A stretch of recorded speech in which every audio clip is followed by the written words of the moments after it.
রাজচন্দ্র যদি সত্যি প্রায়শ্চিত্ত করতে ইচ্ছুক হয় তাহলে তাকে বলো গোমূত্র এবং গোময় জিভে ঠেকিয়ে ব্রাহ্মণদের স্বর্ণরৌপ্য দান করুক। তুমি কেন গোবর আর চুনা নিজের জিভে ঠেকাবে? তুমি এমন কুসংস্কারাচ্ছন্ন হয়ে গেছো? না ব্রাদার, আমি তা মনে করি না, কিন্তু রানীর অভিপ্রায় স্পষ্ট হচ্ছে না কেন? কি হলো সর্দারের? এরপর তো আর কোনো পথে খোলা থাকবে না।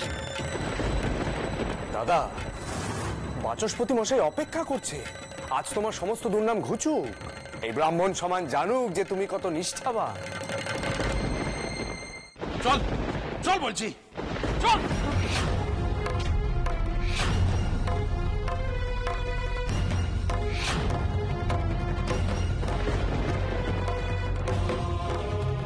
সবার সম্মুখে আগে নিজের পাপ স্বীকার করবি, তারপর অন্য কথা।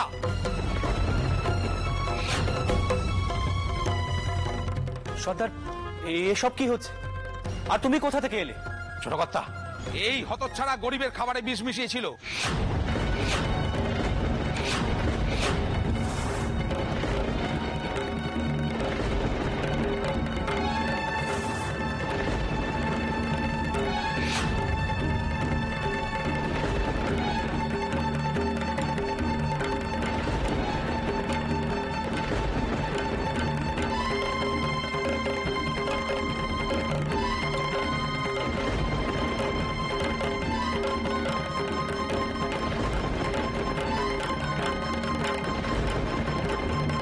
আর তাতেই আপনার বদনাম হয়েছে। ওরে সুদন, কেন বিষ মিশিয়েছিল? বীরেশ, বলো বলো, তোমার কি বলার আছে? সর্দার যা বলছে তা কি সত্যি? বীরেশ, বলো, এ কাজ তুমি কেন করলে?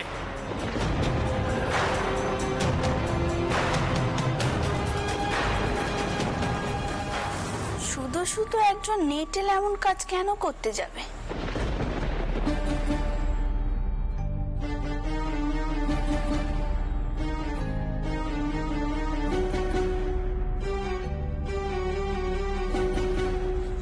নিশ্চয়ই কেউ কিছু বলেছে, নাহলে গরিব মানুষ হয়ে গরিবের খেতে কেন চাইবে?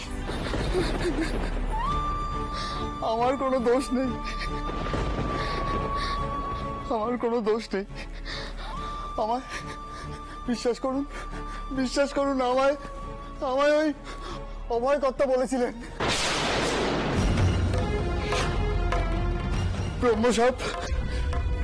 ব্রহ্মসাপ আছে ছোট কর্তার উপর।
আমার মনে হয় আজ আর কোনো প্রায়শ্চিত্ত হবে না। যদি পরে কখনো এরা ইচ্ছুক হয় খবর দিও। আমি চলি।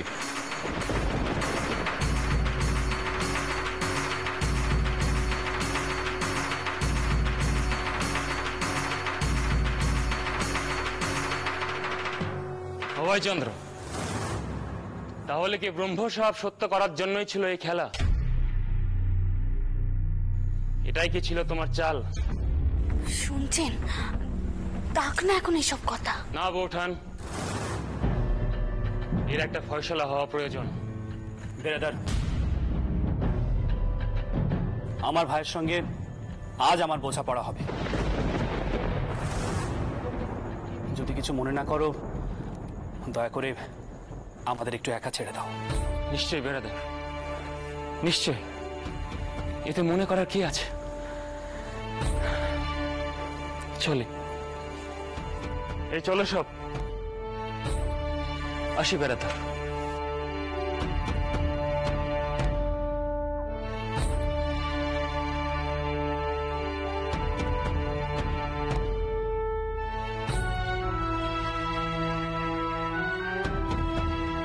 পদ্ম, কুমারী, তোমরা ভেতরে যাও।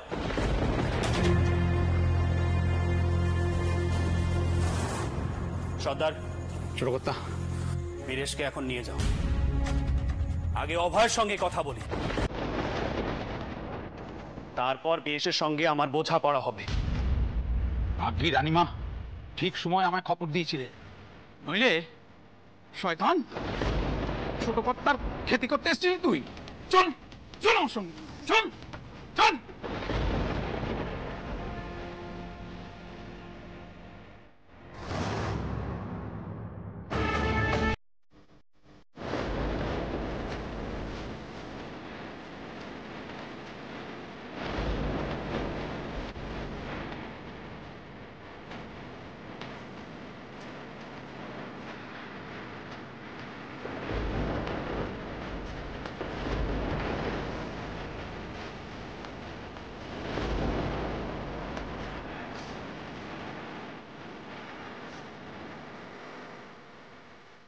আমি জানি অভয়, তুমি হয়তো অনেক অজুহাত দেখাবে।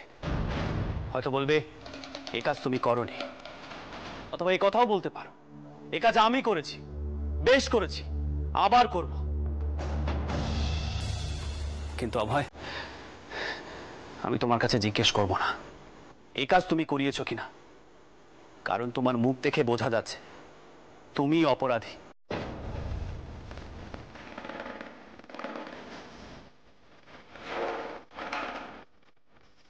কিন্তু আমি তোমাকে কিছু বলবো না, শুধু একটা কথা বলবো। আমি ভেবেছিলাম তুমি হয়তো পাল্টে গেছো, কিন্তু না, তুমি পাল্টাওনি।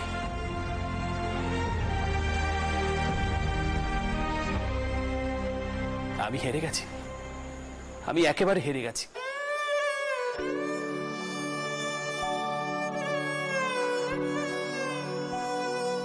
এতদিন ধরে শত চেষ্টা করো আমি তোমাকে পাল্টাতে পারলাম না।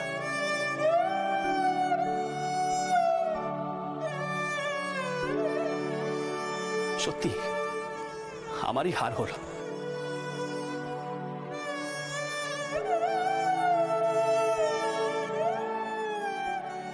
আমি তোমাকে আর কিচ্ছু বলবো না, কিচ্ছু না।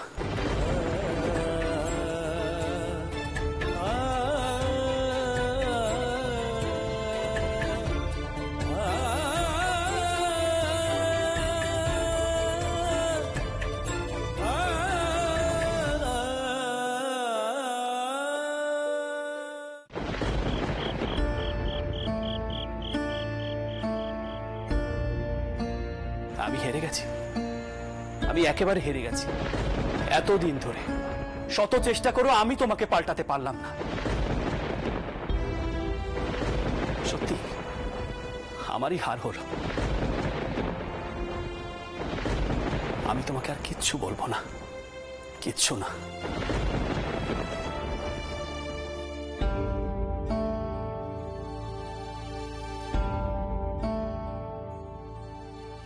কেন আজ নিজেকে এত অপরাধী মনে হচ্ছে? এমন তো আগে কখনো হয়নি। রাজচন্দ্র দাস যদি আমাকে শাস্তি দিত, লেঠেল দিয়ে বের করে দিত, তাহলে বুঝতাম, ভেতরের আগুনটাকে আরো উস্কে দিতে পারতাম। কিন্তু সে তো নিজেই ভেঙে পড়লো একেবারে। এই প্রথম তো আমি তার বিশ্বাস ভাঙছি না, এবার তাকে এত হতাশ লাগলো কেন?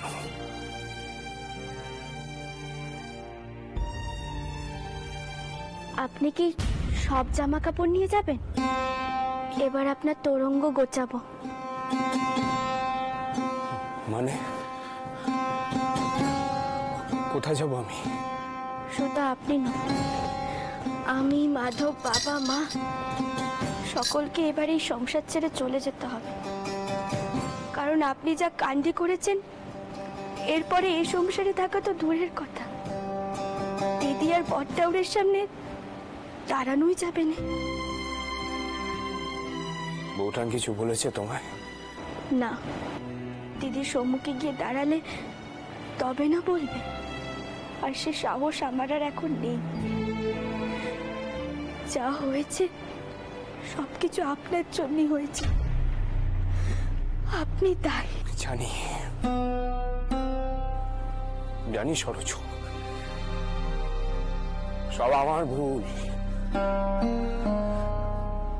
আমার মনে যে কি এত হিংসের জ্বালা, সেটা আমি না কাউকে বলে বোঝাতে পারবো না।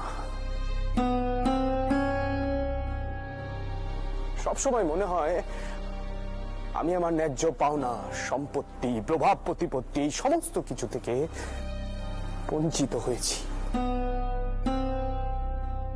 আর দাদা এই বাড়ির বড় ছেলে বলে এই মার বংশের সমস্ত কিছু তার, আর আমরা সব ফেলনা। কিন্তু তা তো নয়, বড়টাউর তো কখনো আপনার সাথে দুই দুই করেন। জানি জানি জানি, অনেক অনেক বোঝানোর চেষ্টা করেছি মনকে, কিন্তু কিন্তু কি? এরপরেও কি আর কোনো কিন্তু থাকে? আপনার বেটা আপনাকে দেখে কি শিখছে বলুন তো? আজ আপনি বুকে হাত দিয়ে বলুন তো, আপনিও কি চান আপনার বেটা আপনারই মতো সারাটা জীবন হিংসে জ্বলে পড়ে মরুক? আপনার বিচার করার আমি কেউ নই, আপনি আমার স্বামী, আমার দেবতা। কিন্তু দেবতা কি করে এতটা নিচে নামতে পারে? আপনি আজ হিংসের জ্বালায় গরিব মানুষগুলোর জীবনে চিনিমিনি খেললেন।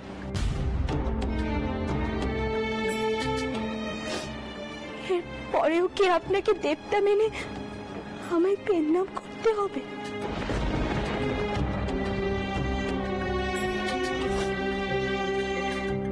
বড়টাউর কিন্তু আপনার বিশ্বাস করতে চেয়েছিলেন, তিনি চেয়েছিলেন আপনি তেনার পাশে দাঁড়ান, এখনো তিনি সেই চান। আপনি আপনি এতটুকু করতে পারলেন না? না, আমি আর এই সংসারে থাকতে পারবো না। আমি জানি বড়টাউর আমাকে আর আপনাকে মাফ করে দেবে, তবুও আমি আর আমার এই পোড়া মুখ দেখাবো না। প্রথমবার যদি আমি তোমাকে বলি আমি নিজেকে পাল্টে ফেলবো, তাহলে তোমার মনে শান্তি হবে তো? কি বলেন আপনি? আপনি আপনি নিজেকে পাল্টে ফেলবেন? সত্যি?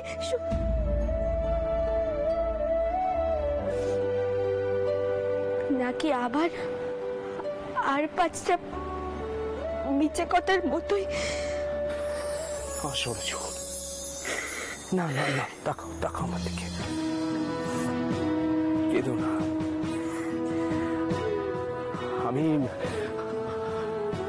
আমি বড় তরফের ঘরে যাব, গিয়ে আমি আমার ভুল স্বীকার করব, বলবো যে আমি যা করেছি অন্যায় করেছি। ভুল স্বীকার করা মানে তো আলাদা হওয়া নয়। দাদা চান বা না চান, আমার ধমনীতে তো এই মার বংশের রক্তই বইছে, তাই না?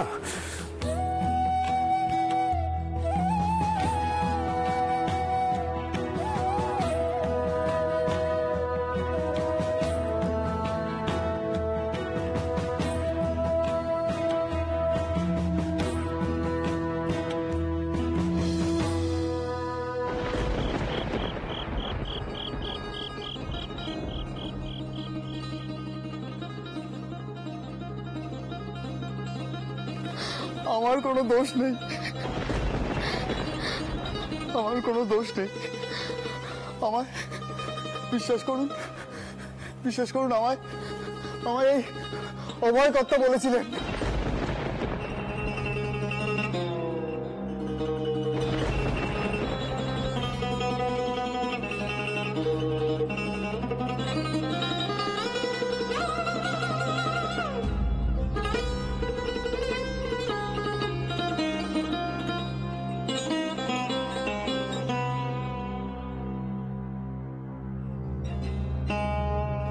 আমি জানি আপনি খুব কষ্ট পাচ্ছেন,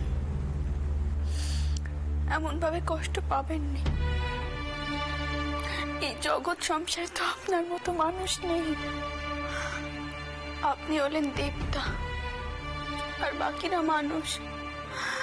মানুষ তো ভুল ত্রুটি করে, তাদের মনে রাগ আছে, হিংসে আছে, ক্ষোভ আছে। এটাই তো জগতের নিয়ম। জগৎ সংসারে আপনার মতো মানুষ পাওয়া যায় ভার। তুমি তো জানো আমি কতবার অভয়কে পাল্টানোর চেষ্টা করেছি, কতবার ওকে আমি বিশ্বাস করেছি, কিন্তু বিশ্বাসের মর্যাদা দেয়নি। এইভাবে আমার পিঠে ছুরি বসালো। আজ তুমি যদি সকলের সামনে অভয়ের মুখোশটা খুলে না দিতে, তাহলে সমাজের লোকেরা আমাকেই দোষী ভাবত, আমাকে খুনি বলতো, চারিদিকে আমার বদনাম ছড়িয়ে পড়তো। আর ওই বাচস্পতি মশাইরা টেরা পিঠিয়ে বলে বেড়াতো ব্রহ্মসাপ সফল হয়েছে। এদিকে সমাজের লোকেরা তাদের আরো বেশি করে মানত, কুসংস্কার আরো বেড়ে যেত।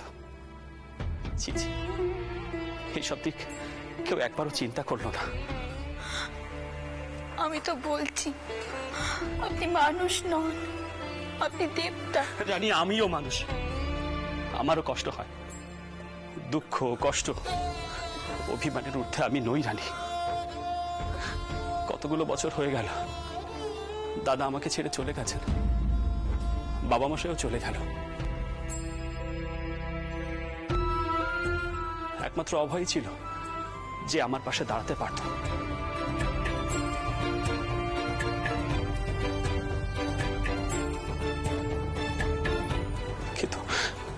কিন্তু অভয়টা আর পাল্টালো না।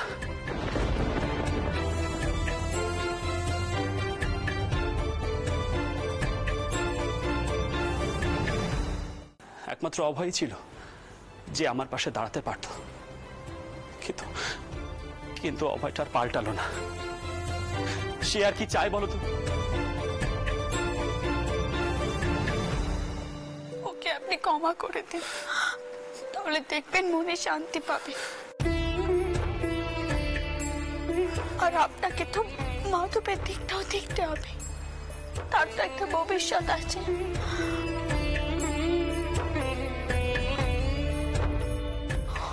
ওদেরকে আপনি যেতে দেবেন না।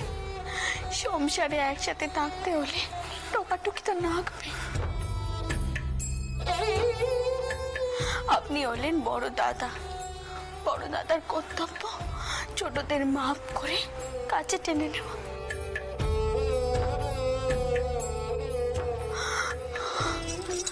আপনি দয়া করে ওকে দূরে টেনে দেবেন না। আপনি শাসন করুন ওকে, কিন্তু দূরে টেনে দেবেন না। আপনি দেবেন না।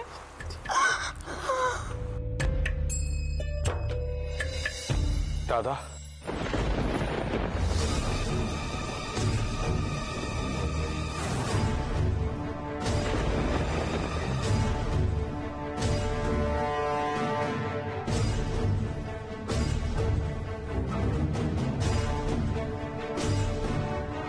কি হলো? টাউরপো তো ডাকলো। এখানে আর তার কি প্রয়োজন আছে? টাকা পয়সা সম্পত্তি যা চায় সব সে নিয়ে যাক। না দাদা, আমি কিছু চাইতে আসিনি, শুধু এইটুকু বলতে এসেছিলাম এই ভিটে আমারও। এই ভিটে ছেড়ে আমি থাকতে পারবো না। আমি জানি আমি অপরাধ করেছি, কিন্তু এটাও জানি রাজচন্দ্র দাসের মন অত ছোট নয় যে আমাকে ঠেলে দূরে সরিয়ে দেবে।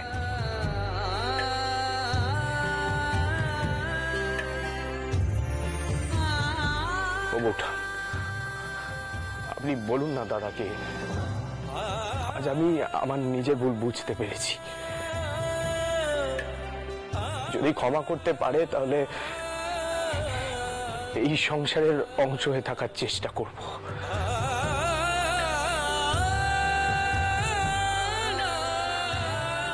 এটা ঠিক যে আমার রাগ বেশি, তেজ বেশি, হিংসাও বেশি, কিন্তু আবার এটাও ঠিক আমাদের দুজনের শরীরে এই মার বংশের রক্ত বইছে।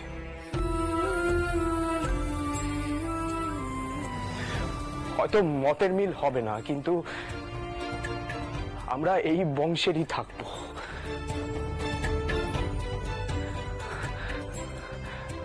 রক্তের বন্ধন তো ছেঁড়া যায় না।